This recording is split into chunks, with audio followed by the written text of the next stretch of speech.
so glad you're here. You know, it's so wonderful for me to be able to sort of talk about these eco-villages. I haven't chosen all the ones that I've been to, but I guess I've chosen the ones that influenced me greatly.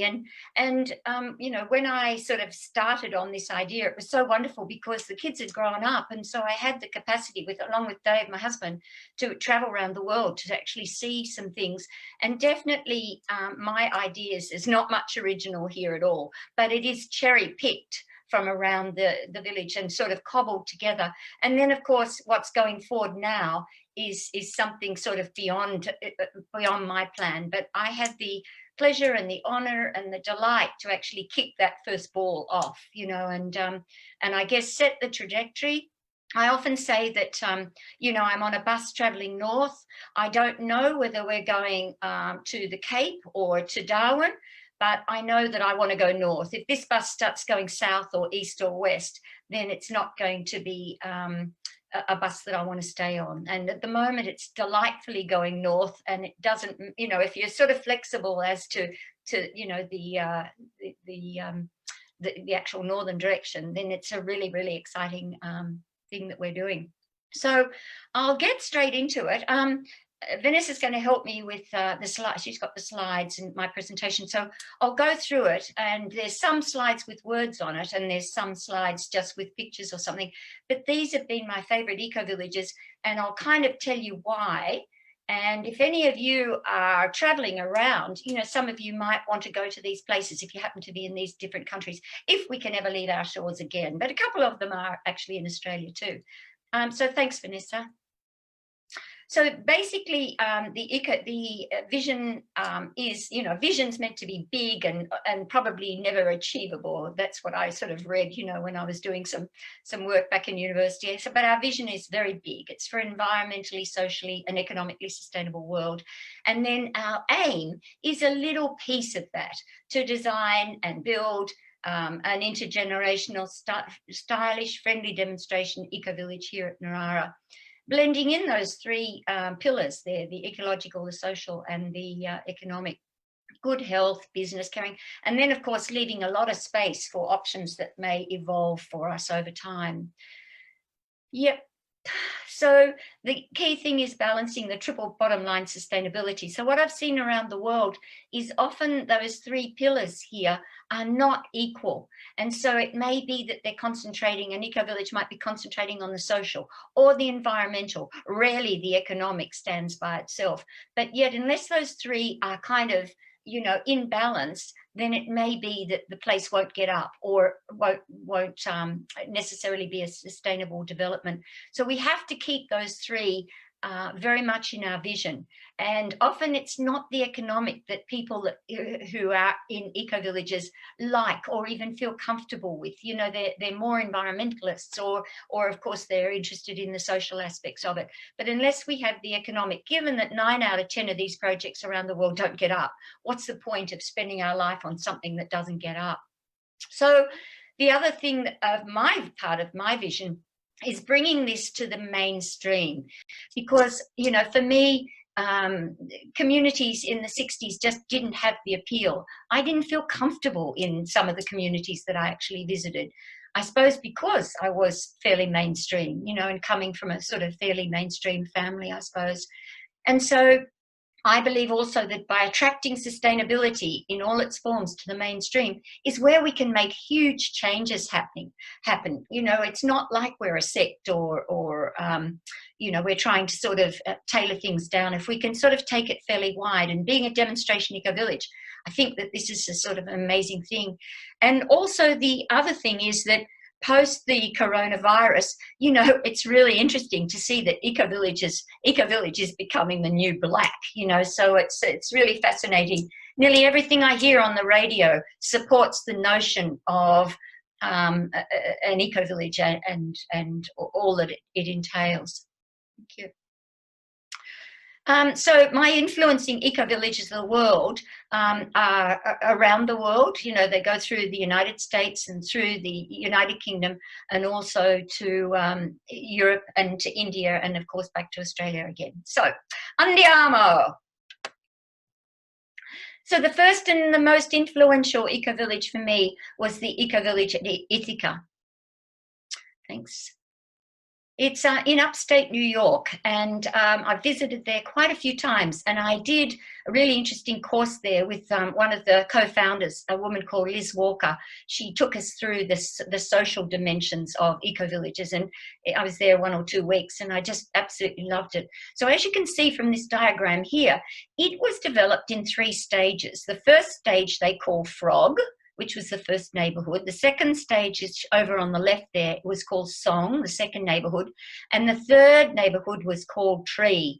And it was definitely it's 3 neighbourhoods that together become an eco-village. I really love this model. And each of these neighbourhoods, so just going back quickly, Vanessa, each of these neighbourhoods then, as you can see, have a kind of a central, what they call common house. And I'll talk about that in a minute. But each one of those common houses is for each different neighbourhood. And that's kind of like the centre of town.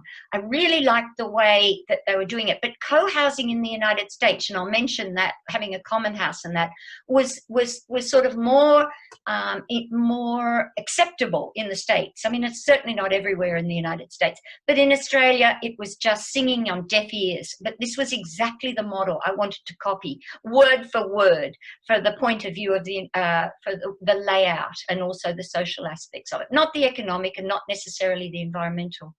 Thanks. So this is Tree, which is their third neighbourhood, and I want to show you that a little bit more closely, because this is back in this photo was taken, it was completed back in 2014, so it's not quite finished there. You know, now there's sort of plants growing up and that, but it's quite a good one to show you what I want to show you, which is the different size of houses, and there are different apartments there. And this building on the left here, on the ground floor, is their common house. And I'll talk to you about what a common house is. But all those different size houses had access to that common house. So they could actually make their house a little bit deficient because they were going to have certain things in that common house.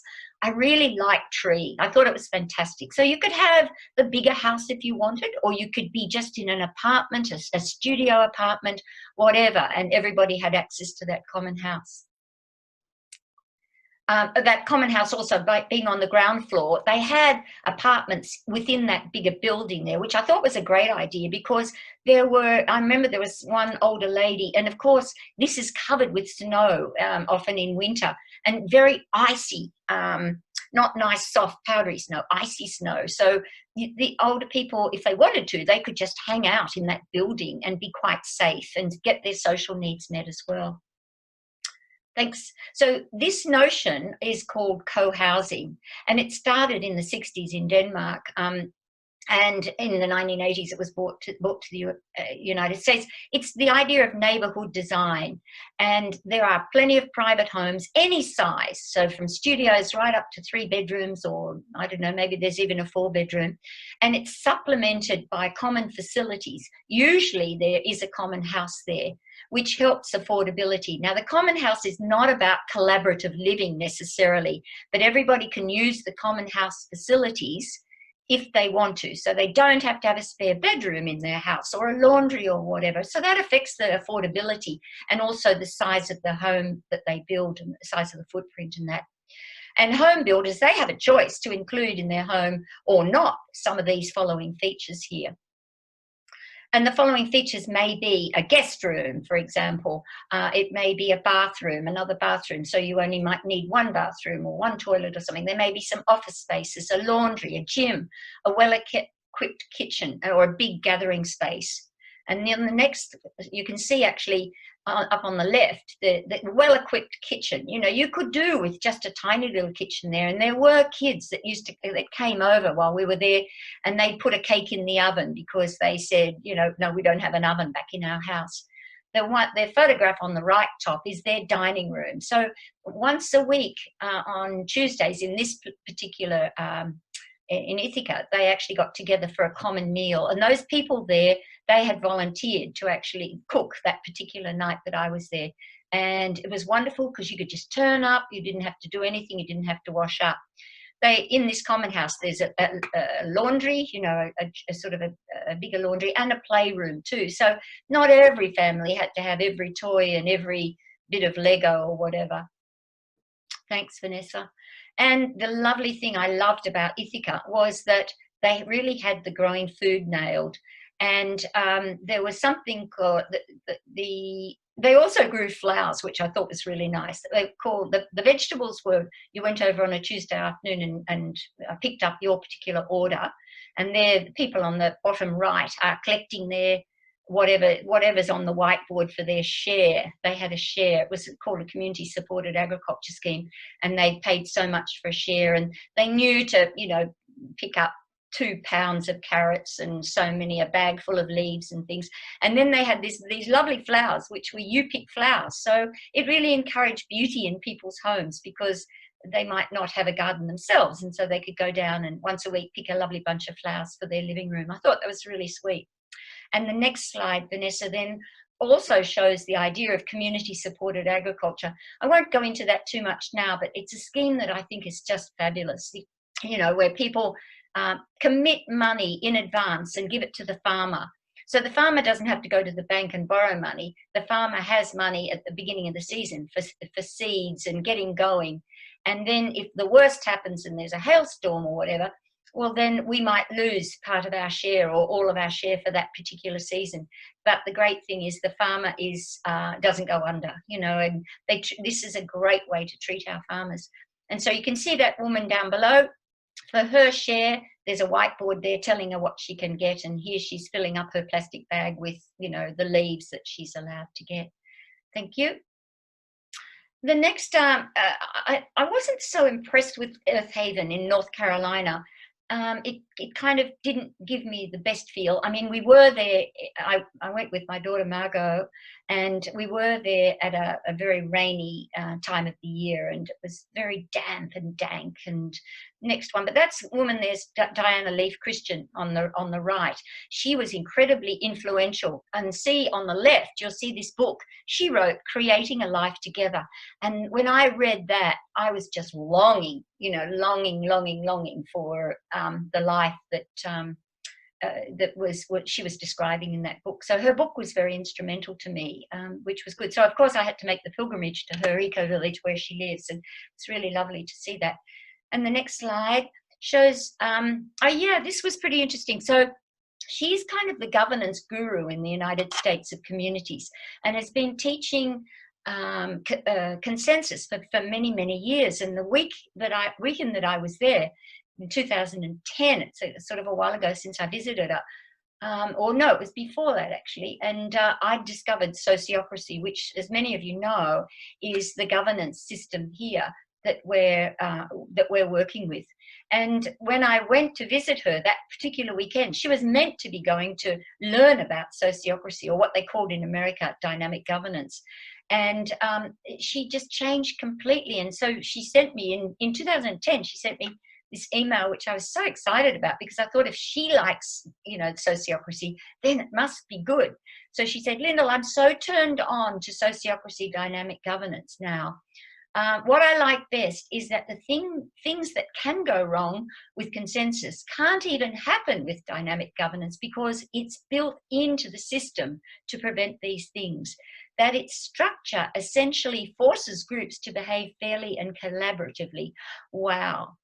So now she travels around the world teaching sociocracy rather than consensus. And sociocracy, as many of you are learning about, is how we make decisions by consent. And that's a whole nother story for a whole nother night. But it just means that we can be a little more transparent and inclusive and equal in our decision making. We're not fantastic at it, especially me. I'm pretty hopeless, but at least our needle is pointed on this system of governance that sort of I think is just wonderful.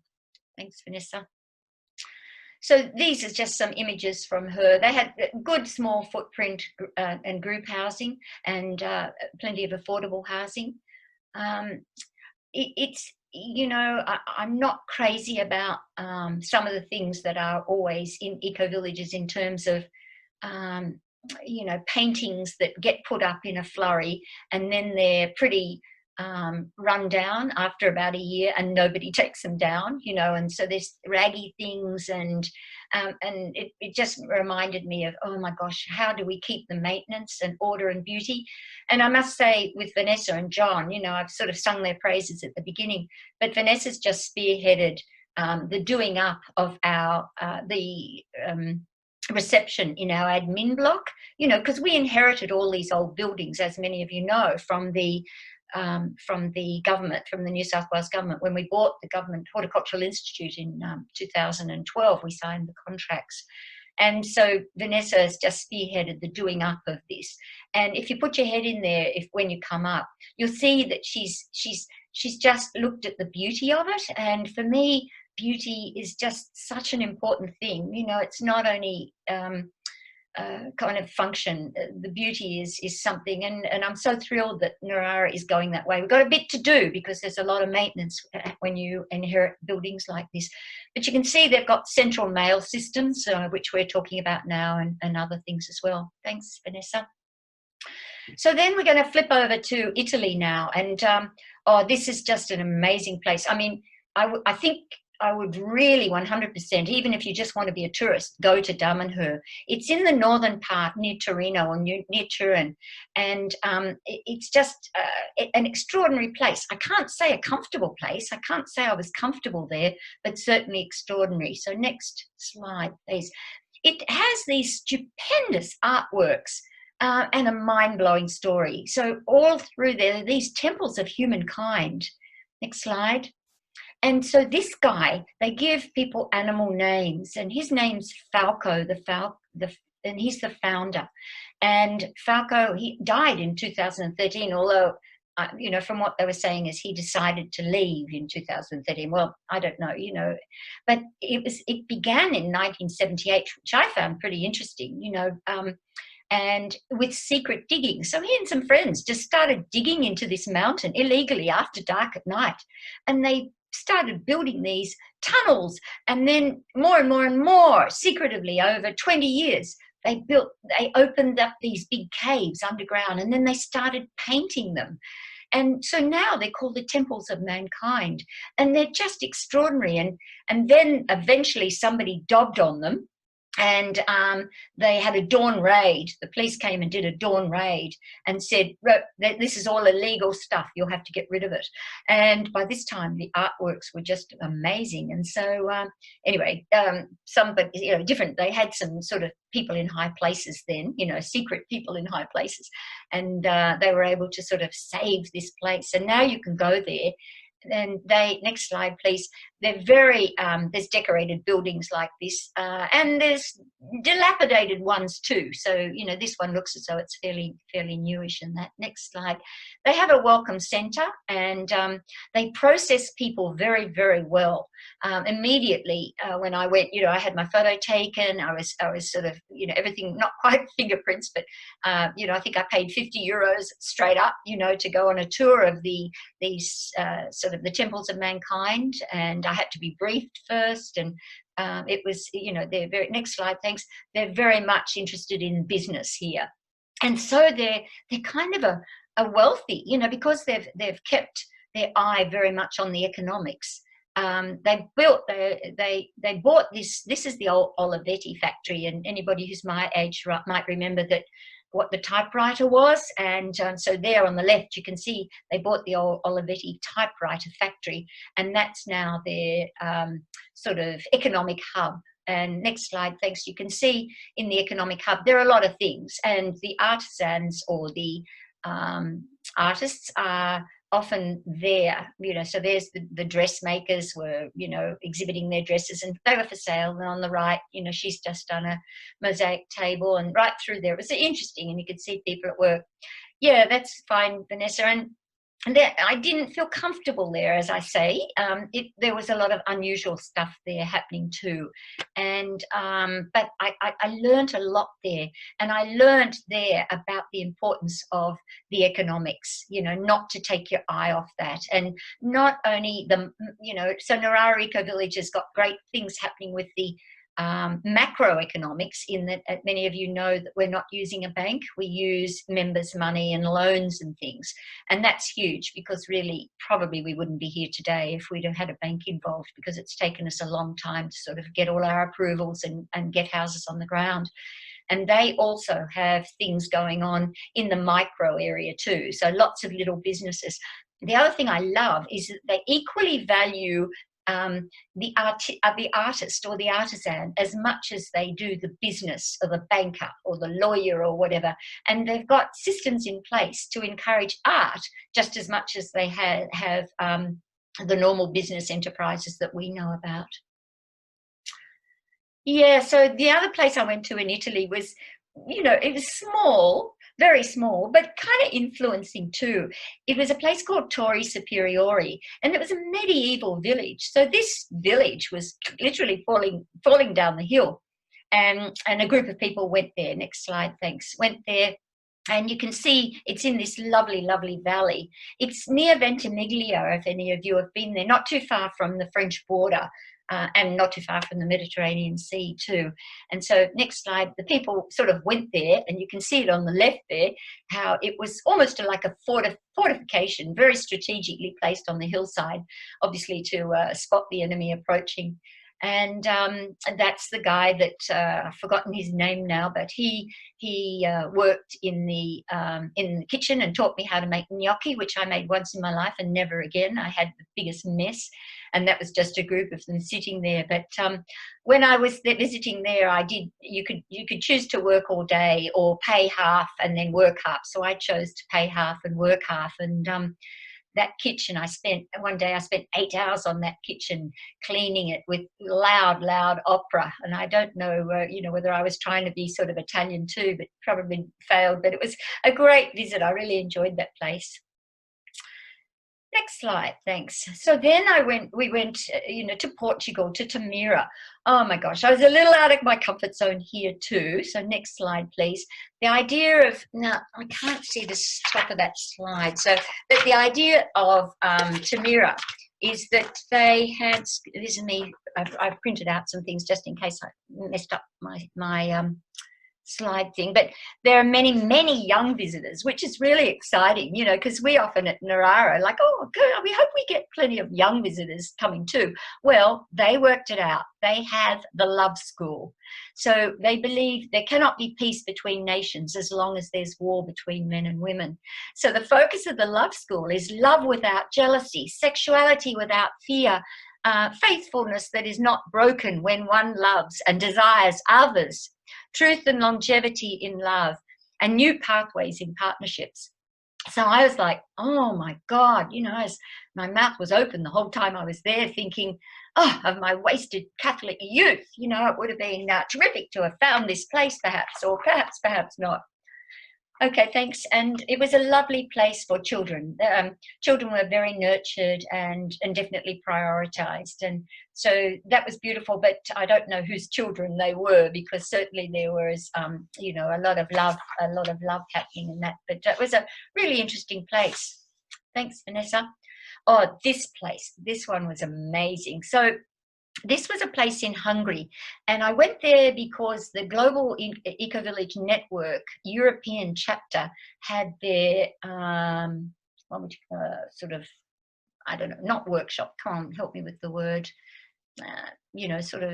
conference there, and I really enjoyed it. So it's a Hare Krishna place, and I just found this place absolutely fascinating, and I would not have gone there had they not have had this place there. So on we go, and they have 30,000 visitors a year. This is in the heart of a place called Shamogmamosh. It's sort of in the heart of this country that you wouldn't think gets a lot of people, and they are a Hare Krishna Ecovillage. They started in 1993 with 4 people, and it was incredible. There were no buildings, and it was freezing that first winter, but they sort of persevered. And they rule that donations are not to be used for maintenance. It's a safety fund or a development. And I love this. What is cooked in the kitchen and planted in the garden is informed by the doctor. I thought that was kind of cute too, you know, so they're very interested in their health, and health, of course, well-being. Next slide, thanks, Vanessa. So this was pretty interesting too, because they had really quite state-of-the-art equipment, as you can see on the upper right, you know, with their tractors and things, but they also kept a herd of bullocks. So they wanted to be demonstration in case, you know, that, or when, whatever you want to believe, in case or when the world oil dries up, that they will be able to show the world how to use bullock teams and things. And I think it's, if I remember, all their kind of maybe wheat or something, yeah, maybe their grains are grown with the bullocks, and then of course they have the tractors that sort of do other stuff as well. So I found that pretty interesting. Oh yeah, of course they love their cows, and this beautiful building is the home to the cows. And you can see the cows are treated well. On the right, down the bottom, is the photograph of every cow, and they have a name, and they're very much revered. And the milk, the raw milk, you know, don't talk to me about raw milk, but I just love raw milk. And the raw milk is so precious. They believe it's so health-giving that it's only given to pregnant women, children, and old people because they, you know, they can't get enough of it. But the cows are just so happy. And for me, I mean, some of you may know this, but they don't have to, you know, have a calf all the time to keep milk. Some of these cows have been producing milk for year after year after year after year without having to have a calf. And they're just so happy and contented and loved and nurtured and looked after. And for me, it was a little eye-opening. Next slide, please. Oh yeah, so this is on the right. You know, they love the colour, and that was on the school on the right, and just a few houses there. I was saying to somebody today that many of the roads had signs saying private roads, but if you were on a tour, they would take you around sort of past these houses and things. So that was the Hare Krishna village there too. So Findhorn then is a community in northern Scotland, and some of you might be aware that our project director, John Talbot, was actually there after he graduated as some sort of engineer in the United States, and he went in search of probably himself and ended up in Findhorn in northern Scotland. And he actually stayed there for 26 years and was involved in a development there called the Field of Dreams. And so John's best to sort of talk about this place, but he kindly organised a visit for me to go there and to meet people that he thought I would enjoy. Next slide, thanks. So it started as a caravan park with two women and one's husband going there seeking sort of spiritual enlightenment, and this is where they ended up. And more caravans joined that caravan. And then slowly over the years, 50 years, I think a bit over 50 years, they've built some more beautiful buildings. And I just love that, you know, that guy up on it with his lawnmower, you know, mowing his roof. I thought it was really cute. Next slide, please. Findhorn is not totally focused on the commercial like Dummenher is. You know, they're determined to sort of, you know, bed down the commerce there. But they do have a theatre that things happen in, and they do have, you know, a cafe and very, very strong with courses and things that they've got happening there too. So they're really looking at that more and more so, according to John. Next, thanks. And they have this thing called the living machine, which is pretty awesome, where, you know, the black water is completely clean, and the last process you can see the frogs loving it and being in that too. So John loved that, and you know, but we haven't been able to do anything like that because we've got sort of much stronger rules around this sort of thing. But who knows, maybe in the future. Thank you. So Norway, yeah. So the reason that I've spent a couple of visits to this place, because a great friend of ours, Truls, was at university with Dave and I at University of New South Wales back in the early 70s. And Truls was, you know, here, amazing story. In Norway, there was no money. He came and did electrical, sort of civil engineering, went back to Norway, and they just found oil in the North Sea. And they said to Truls, get your butt out there and sink as many oil wells as possible. And so Truls, you know, sort of having, you know, coming from quite a sort of a poor background and getting to Australia and doing his civil engineering, got back. And then Norway, of course, have just gone from strength to strength. So we've kept our friendship with this family. And every time we go to Europe, we sort of go and visit them, and they come to Australia about every 2 years now too. So Herdal is just a now from Oslo, and you can see it's grey and dark and cold. You know, I wouldn't want to necessarily be there. But this guy, next slide please, he did sort of tell me a few things. So that's the guy that's, I guess, the founder of it, and he's certainly the driver of it at the moment. And he gave us some advice.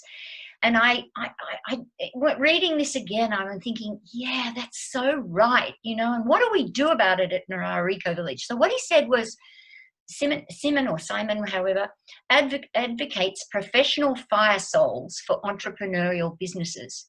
Most eco-villages are not entrepreneurs. Too long talking about things by people who don't know enough. And I think, oh my gosh, that's so true.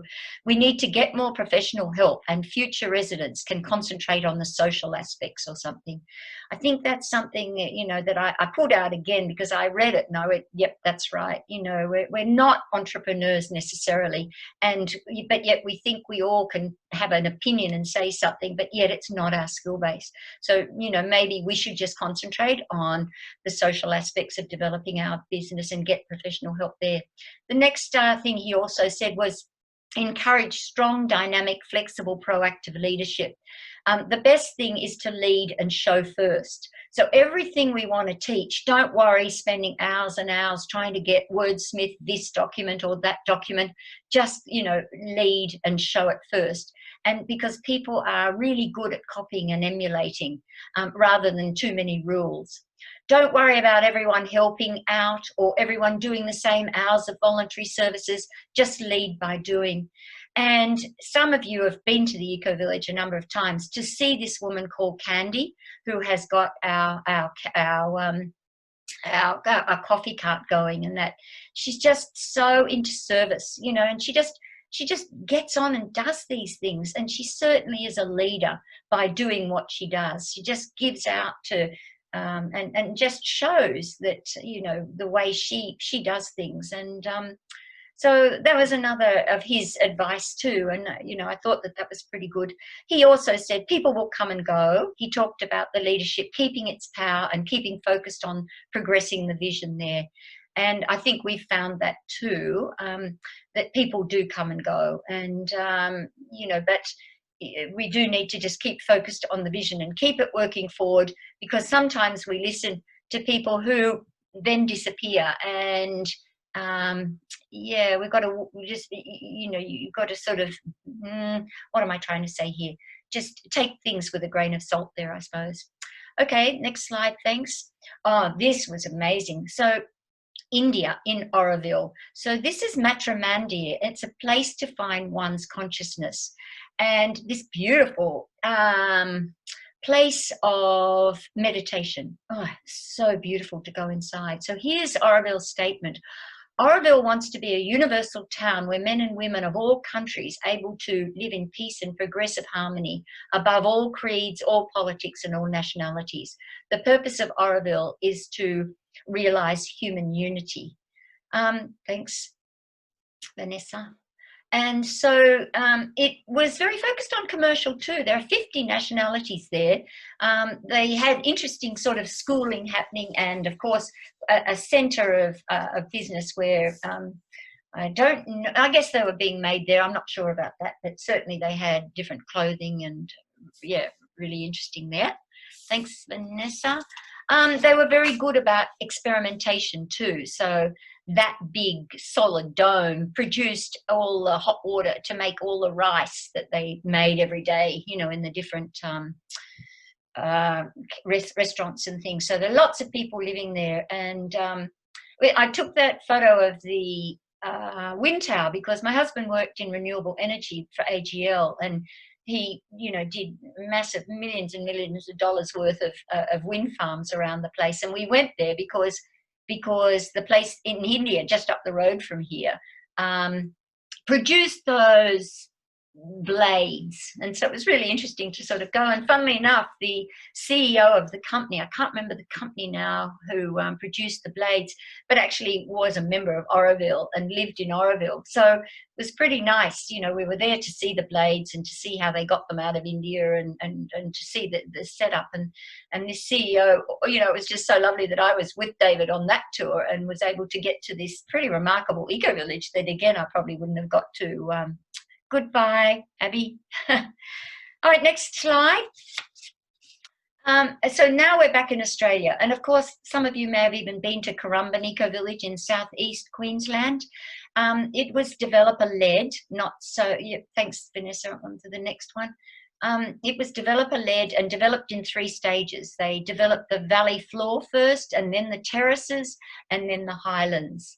And it's a nicely done, nicely sort of laid out and nicely finished, but certainly developer-led, and they're getting the social going. I've got two good friends, or one good friend up there, and a sort of another acquaintance. So I hear a little bits and pieces about that eco-village. Next slide, thanks, Vanessa.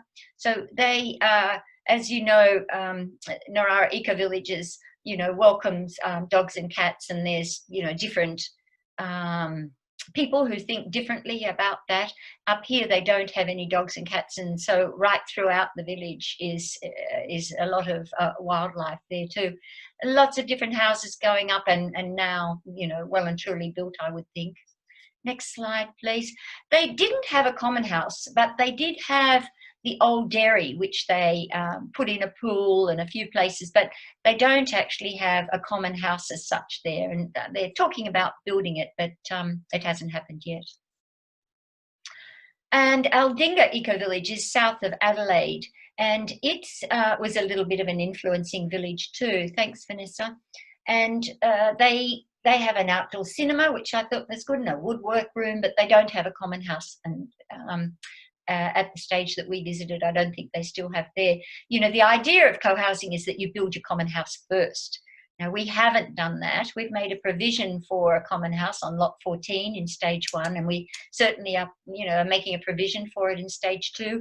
And of course, we were so lucky to inherit so many buildings that we've kind of virtually got another common house if we want it in the middle of the eco-village, in the back part or the front part, whatever you want, of the admin block. We sort of haven't quite made that decision yet.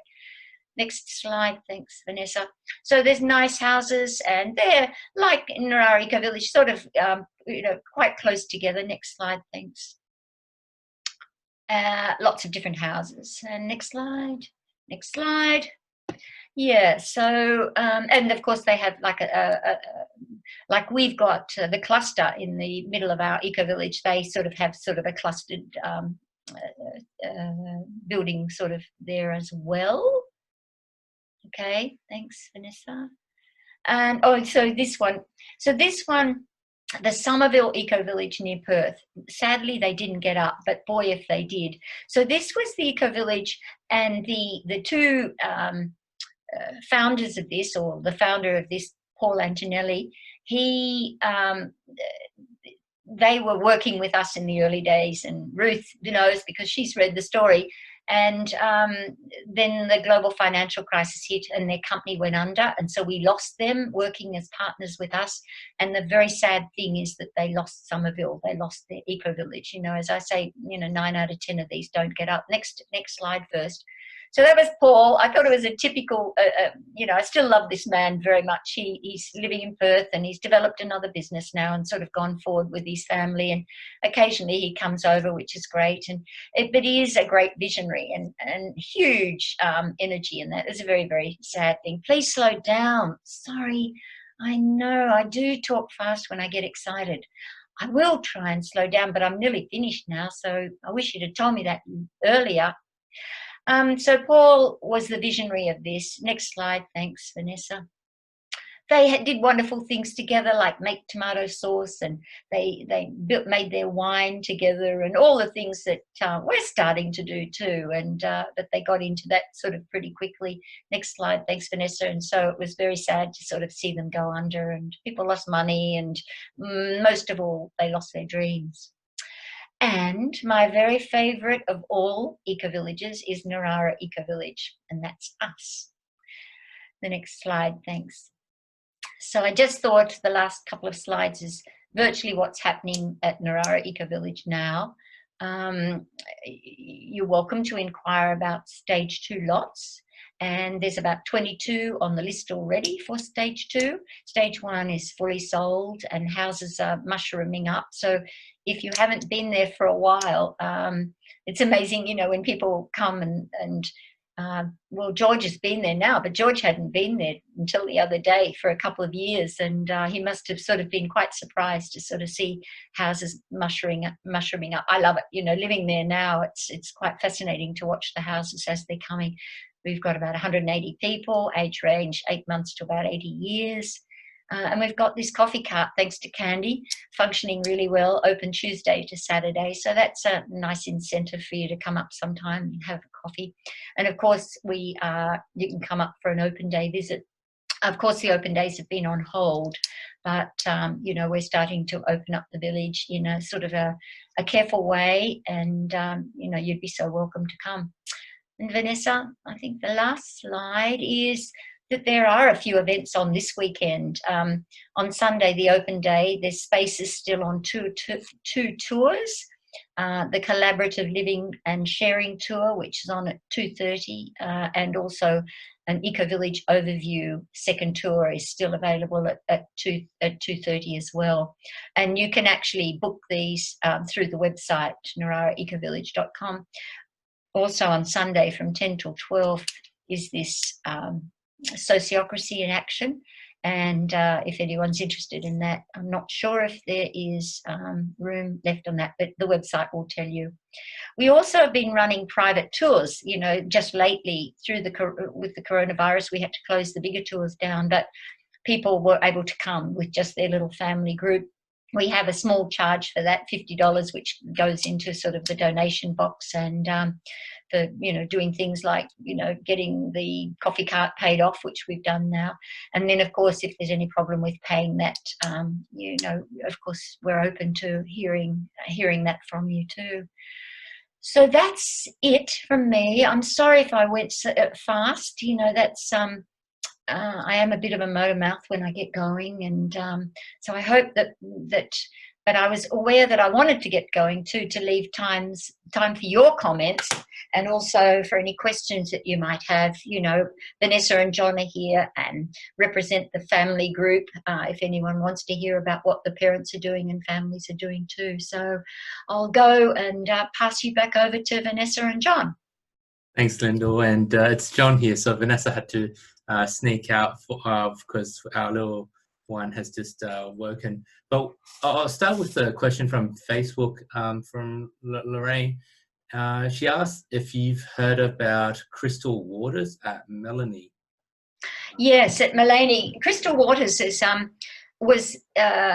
was started by this guy called Max Lindegger. He's kind of like the I think he's the Ecovillage father in Australia. He's quite an amazing man. Yeah, Dave and I both did a course up there at that. They, I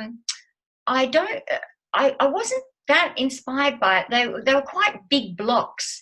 And then, of course, a lot of people have aged, and now they're finding it very difficult to manage those big blocks. So we've gone for smaller footprint housing. Kind of, you might look at it and say, oh, geez, you know, all the houses are on top of each other at Narara Ecovillage. But we've done that kind of purposely to leave as much space open for food production and conservation and recreation. So that's a different style. They also didn't have much of a centre. It was kind of, but certainly they had a lot of really good environmental credentials, but didn't focus too much on the economics or the social. But certainly, I love Max, you know, and he's been so encouraging to me over the years. You know, he's like, go for it. You know, this is, and things like he'd say to me, stand on people's shoulders. Don't try and reinvent the wheel. You haven't got time to reinvent the wheel. Stand on people's shoulders. So I haven't seen him for a while, but he's warmly in my heart. Thanks, Lyndall. Sorry, everyone. Had a bit of a wakeful child. She's back. Now, it's been really fun, actually. I wasn't laughing at you in the presentation, Lyndall, but we've been having a lot of fun. We're also live streaming to Facebook, and so there's been quite a bit of interaction there. Not too many, pressing questions, I've got to admit. Although it is worth kind of having a chat about the governance of some of these eco-villages that you've seen. So I was making a note that when you spoke about Auraville, they had such a lofty aim, if you will, but then did they have a governance structure which sort of enabled them to achieve that vision? Yeah, I can't tell you too much about the governance structure at Auraville, but where it's quite different is that people there follow the mother. And I can't tell you, I mean, somebody in the group might know, but the mother is a very spiritual, is the spiritual spirit of that place. And so it's quite different. They're not trying to herd cats because everybody is on the same page, following the mother and the principles of the mother and the teachings of the mother. So I can't tell you much about how they make decisions or how they govern themselves as such, but yeah, that's it. Sure. And that's interesting too, Lyndall, isn't it? That, being Australian and having a democracy, we tend to think that everybody is equal and everybody should have the same power or the same say. And actually, some of these eco-villages work best when you allow people to do what they do best and to guide the village in that area. Yes, exactly. And I mean, a lot of eco-villages do. I mean, I don't exactly know what a sect is, but they are sectish, and like the Hare Krishna, have obviously a strong sentiment that way, and the following of the mother, in Auraville, and obviously the spiritual start of a Findhorn. Of course, I suppose I felt comfortable in the Ecovillage of Ithaca because it was pretty secular. It came out of, what's the university there, that's quite famous, one of the Ivy League universities, and Ithaca College. Come on, you're probably all saying it. Come on, chat me. What are you asking, Lyndall? I'm asking, what's the big Ivy League university in Ithaca? No, sorry. It doesn't matter. But it was this particular university and Ithaca College were very instrumental in starting the Ecovillage there. So it was very secular. There wasn't any kind of religious overtones or whatever. It was, so I felt quite comfortable there. I mean, there was an intellectual bias. What did that say? Sierra's saying, is it Cornell? Yes, thank you. Good on you.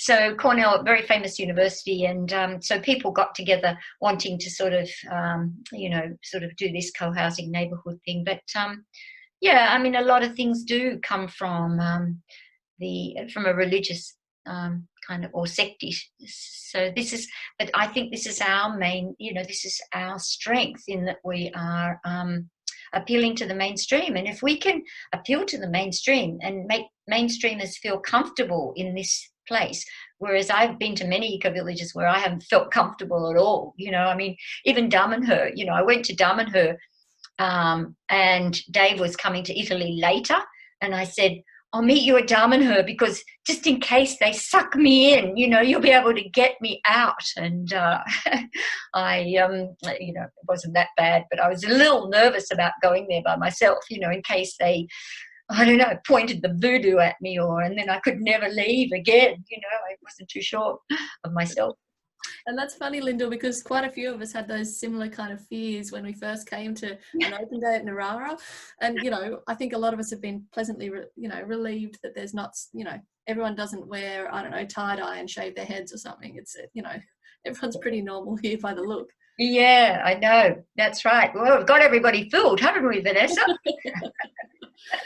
Lyndall, I've got a couple of questions. Have you heard of Dancing Rabbit Ecovillage in? Yes, that's another one in the States, and I haven't visited there, but I've read about them, and I can't remember what state they're in, but I just haven't been near them. You know, I was sort of taken to the East Coast ones a lot because our daughter was living in Vermont, and Vermont is a pretty progressive state in the United States, and I learned such a lot from going to many of the co-housing communities, not necessarily big, larger eco-villages like we're aiming to produce, but smaller co-housing neighbourhoods like of about 30 homes or whatever. And then, of course, I went right down the East Coast there too, but I haven't been to Dancing Rabbit. No, I mean, you can tell me, email me separately if you think I should go there, because I'll use any excuse to go anywhere after the coronavirus, if we're ever let on a plane again. Yeah. And Lyndall, what about, have you heard of Davis in the United States? Yes, Davis is in California. We went actually to Davis to have a look too. It was pretty impressive.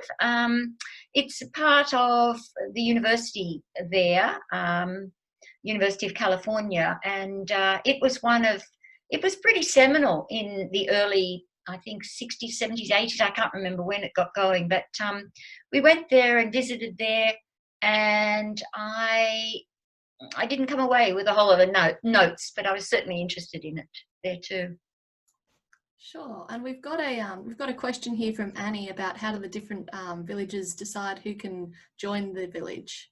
So I know that some of them have quite strict criteria and some tough what would you call them, restrictions? Yes. Yeah, well, that's right. I mean, even to be in the eco-village in Hungary, in the Hare Krishna one, we were told, you know, not to have sex while we were there, and you know, to respect the way they sort of, you know, did things or something. So that I guess that was, you know, I don't know how that worked, but yeah, there some were, and especially the sort of more spiritual ones or the more sort of religious ones had, you know, quite a few rules that maybe you wouldn't even see them as rules. You would just find that they were fine to. I haven't been to too many places where, like kibbutzes and things, where you may have to put all your money in the one pot, but it is sort of something to balance. I mean, I know when we first started here, it was totally self-selection. You know, it was kind of,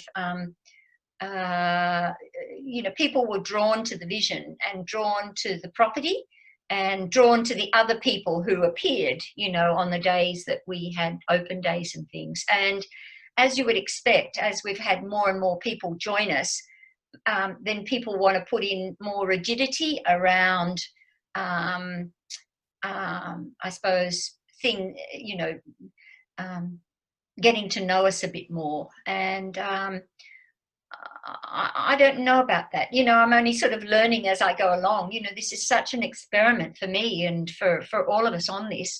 I don't know whether that's a better thing, you know, to put in more rules about the joining of us or not. You know, we've had people leave us, whether there's been quite a few rules to sort of, you know, not hurdles, but requests to join us. And then we've had people leave us right at the beginning, you know, too. It doesn't seem to be related to that. I don't know, you know. I mean, I'm just, you know, it's really something to be part of a journey where, you know, you're kind of making the script up as you go along.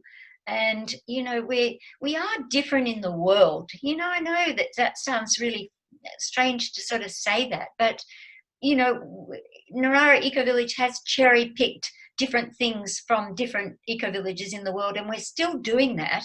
And although I felt that Herdal in Oslo was kind of, you know, similar-ish, and Ithaca, you know, I felt sort of is very similar-ish. But, you know, the bigger ones, you know, they had certain amazing differences, but I wouldn't necessarily be comfortable with those differences. Vanessa? Thanks, Lyndall. Sorry, just finding my unmute button. Yeah.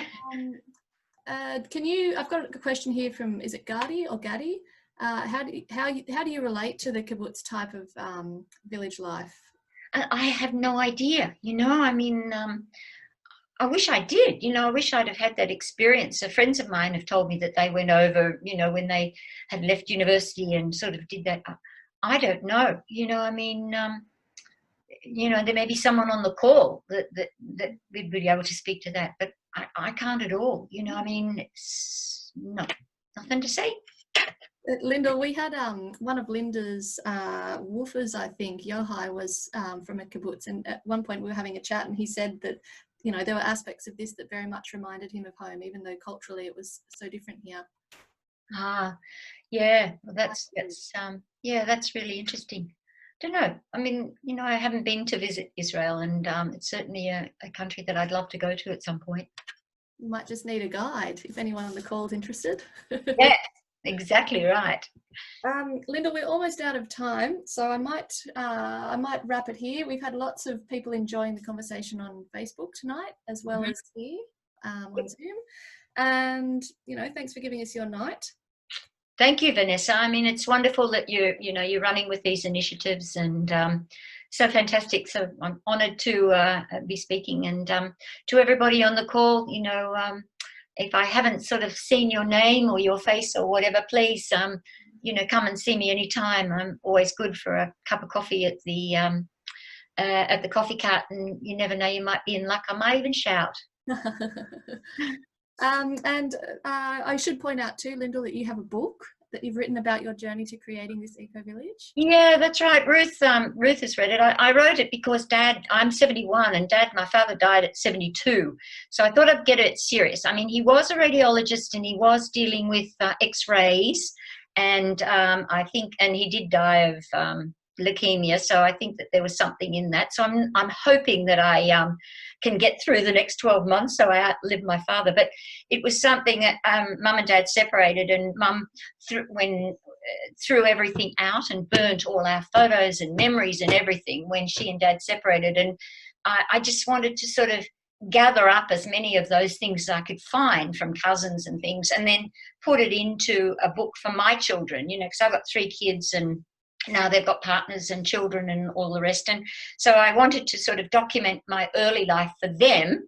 And then, of course, the early years of the Ecovillage, because, you know, I mean, I started this journey when I was 50, you know. That's sort of when I got the sort of, I suppose, the idea that to go on this. So it's been 21 years, you know, and, a long journey. So I wanted to document that, because it is kind of a little bit legendary now, you know, having joined up with Paul Antonelli and Dom, and then their company and their Ecovillage going under, and then thinking that we'd lost the project, thinking that we'd lost this beautiful land at Narara, but hanging on to it, and then regrouping and getting, you know, it's kind of it's a bit of a folklore story now. And so I thought, gee, if I'm going to turn up my toes in the next 12 months, you know, it might be good to sort of get that down. So that's right. It's no money in it at all. I think it cost me something like $46 a book by the time I got my editor, and I wanted to sort of do it as best as I could, and I sell it for $35, and I only had 200 done. But I feel satisfied that I've got it sorted. Hans bought one too, didn't you, Hans? Good on you. Thanks, Lyndall. And it is a very entertaining read, but you can also really see how it's not just your journey, but it's the journey of a whole lot of people that have come with you. You just have to just get started. That's right. I love having you with us, Vanessa, and John, and your beautiful 3. So thanks for everybody else, and you're so welcome to join us. Now, come on and get on this crazy bus heading north.